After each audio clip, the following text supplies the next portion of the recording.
Subscribe. Philemon and Baucis. Scene 1.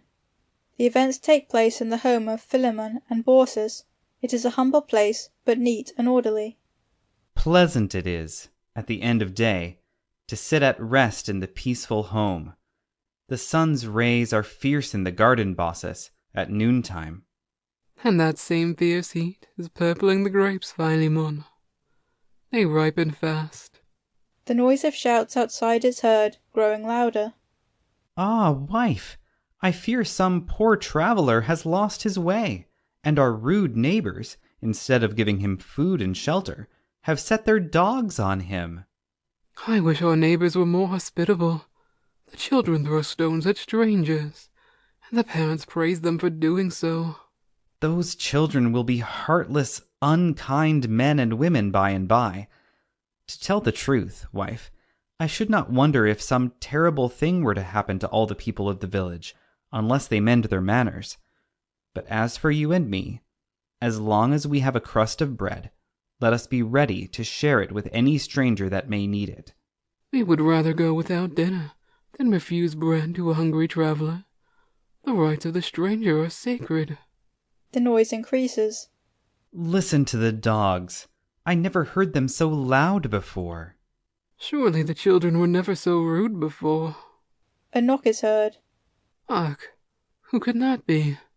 Go quickly, Philemon, and see who knocks. Philemon goes to the door. Jupiter and Mercury enter. Both are tall, and Jupiter shows great dignity, but they are dressed like ordinary travellers. Mercury carries a staff. We are weary travellers, seeking a night's lodging. You are welcome to this poor cottage and all that it contains. Philemon places chairs. Baucis prepares supper. They are very cordial and attentive to the travellers. Thank you. This is a kinder greeting than the one we received in yonder village. Pray, why do you live in such a bad neighbourhood? Perhaps we were sent here to make amends for the bad manners of our neighbours. Well said, good man. If the truth were told, my companion and I need some amends. Those rude children have spattered us with mud, and one of the curs has torn my cloak, which was ragged enough before. Jupiter speaks always in a deep, solemn tone. Was there not in former times a lake covering the spot where now the village stands? Not in my day, and I am an old man, as you see. There were always the fields and meadows just as they are now, and the old trees, and the little stream murmuring through the valley. Neither my father nor his father ever saw it otherwise, so far as I know, and doubtless it will still be the same when we are forgotten. That is more than can be safely foretold. Since the inhabitants of the village have forgotten the affections and sympathies of their natures, it were perhaps better that the lake should be rippling over their dwellings. Much better. It is all they deserve. Will it please you to come to supper? Jupiter and Mercury sit at the table, with Philemon near them. Baucis stands by the table to serve. It is a poor feast, but love goes with it. Here are olives, Minerva's fruit. Here are radishes and cheese, with eggs cooked in the ashes. Philemon, pour the milk into the cups, while I bring the stew, smoking hot. Have you always lived in this place? In all my life I have never been a score of miles from this spot. My father lived in this house before me, and when I married Baucis, I brought her here. Have you lived happily through these many years? Baucis, the stranger asks if we have lived happily together. The stranger has travelled far and wide, and he knows that the humblest home is happy if love dwells there. That is a true saying. Fill my cup with milk once more, Philemon, and then tell me how your days have passed. Philemon fills both cups. We have earned our bread by honest labor, wise stranger, and have been too busy and too happy to quarrel. our garden feeds us, and with the fine butter and cheese which Baucis makes, we have all that we need, and more. Baucis, bring purple grapes for our guests, and honey. Your fare is good, and contentment, your daily sauce, makes it sweeter. You must know that to thirsty travellers your cool milk is especially welcome. He holds his cup to Philemon, who fills it. Alas, I took half of today's milk for the cheese. Had I known the travellers were coming, we would have gone hungry, that their supper might be complete. Your welcome seems all the more gracious after the rude greetings we received from your neighbours who dwell by the shore. Jupiter holds his cup to Philemon, who drains the pitcher of its last drop. We should think it shame to refuse shelter and food to the wayfarer. What we have, we gladly share with those who need it. And what, Philemon, is your dearest wish? What do you pray the gods for chiefly? That is easily answered.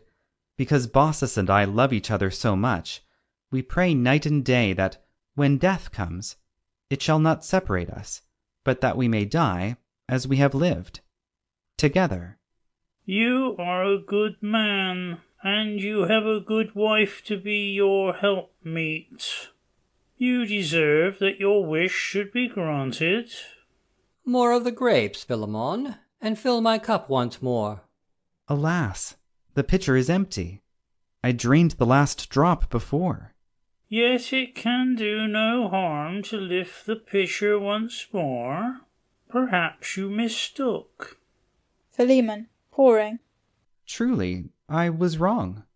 A little more milk remains.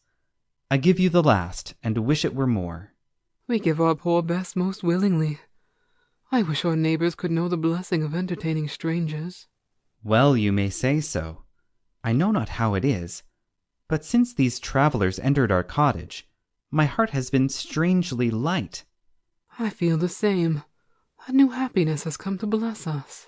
It is just that the good should be rewarded, and that the wicked should be punished. Fill the cup but once more, Philemon, to crown our repast. I crave your mercy, kind stranger, but not a drop remains. Hand me the pitcher. Drink to the hospitality of good Philemon and Baucis, and to their happiness. As he says these words, Jupiter rises and pours 2 full cups of milk. Jupiter and Mercury drink. Philemon and Baucis exchange looks of amazement. Jupiter fills again, and they drink the second time. Baucis plucks Philemon by the sleeve. Philemon and Baucis speak together in a low tone apart from the others. Whence came the milk he poured? I tell you the pitcher was empty. I know that right well, for I emptied it myself. It is no mortal that fills brimming cups from empty pitchers. Did you not feel something high and strange about the travellers? As soon as they entered, the tall one has an eye like an eagle's, yet he is so kind that no one can feel afraid. And the other has such a merry look that he makes one forget all care. They must be Jupiter and Mercury. What should we do? Why, we can but throw ourselves on their mercy. Speak to them, Philemon. Philemon and Baucis kneel before Jupiter and Mercury. O celestial powers that deign to stoop from bright Olympus to visit happy mortals, forgive, we beseech, our poor entertainment, unworthy of such guests. Baucis and Philemon remain kneeling with bowed heads. Who gives the gods their best have naught to fear. Plenty shall crown your descending days. This humble cot in which gods have rested shall be changed to a marble temple. Here shall you dwell, priest and priestess of the temple. As in life you have been united, so death shall not divide you. When gathering years have made your life a burden, the temple shall know you no more, but side by side 2 trees shall stand with mingling branches, and as the wind passes by, it shall breathe the names of Baucis and Philemon. Our lips cannot speak the gratitude that is in our hearts. Mercury, looking down the valley. Come and see the beautiful lake that spreads through the valley. All go and look out. Philemon and Baucis show great amazement. Look! What has become of our neighbors and their homes? The broad lake covers the roads and fields, and our house is the only one left. Merciful powers! What has become of our neighbors? I fear you will never see them again. There was neither use nor beauty in such a life as theirs, for they never softened the hard lot of mortals by the exercise of kindly affections. They retained no image of the better life in their bosoms. Therefore the lake that was of old has spread itself forth again to reflect the sky. As for you, good Philemon and kind Baucis, you mingled such true hospitality with your entertainment that the milk became an inexhaustible fount, and the brown loaf and honey were ambrosia. Thus the gods feasted at your board with the same food that supplies their banquets on Olympus. You have done well. This time justice came with swift-footed steeds. Your neighbors have their reward, and you have yours. End of Philemon and Baucis. Subscribe for more content.